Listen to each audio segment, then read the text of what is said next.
Hindi naman niya siguro gagawin in the middle of a busy street.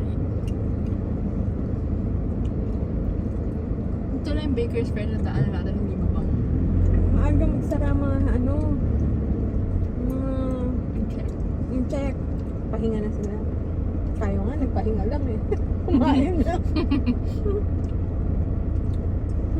Noon kasi lagi sa TikTok yan. Kaya ang daming tao. Oo nga.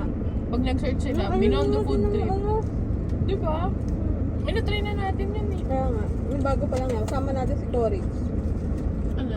Yun. Sarap yung strawberry, lasang berry nuts. Hmm? Ayaw mo yung biscuit na berry nuts. Alam ko na yung ubusin na yan. Kumagat na lang kayo. Tama ka. Ano kung kakagatan nyo lang siya isang beses. Tamis. Diyan masarap din kumain. Berry nuts. Siya ng estero. Naalala ko ba yun? You bad. Hindi, iba pa yun. Marami din tao. Ano? Estero. Tapos ang baho ng katabi mo. Iluin mo, daming puno.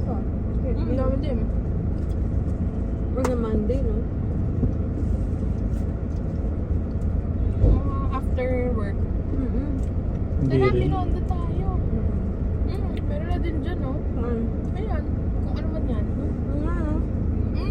Yan yata yung Chinese something. Ano yun? Ayan, yun nga yung pancake. Dapat pala, minareto pa tayo. Nakikita ko din yan sa TikTok. Scania. Susunod. Power Mac na din. The fruities. Sino kaya nagawa na ito? Kung binibili lang nila. Kasi nakapak dun sa likod din. Ganun. Ay, iyan yung Laylay Hotel. Ano yan? Maharap din daw dyan. Mababasa ko yan Mukha kasi hotel eh. Second floor.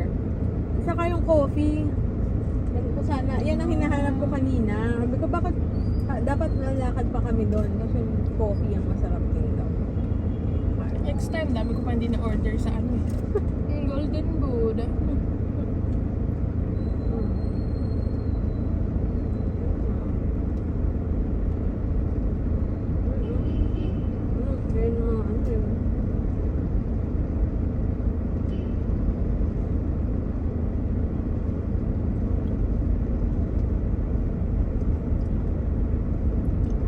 Daming tao. Ayan. Sa Shanghai Shop. Tama ginawa ni Mano. Wishi ko. Naku, sarado na. Bukas pa.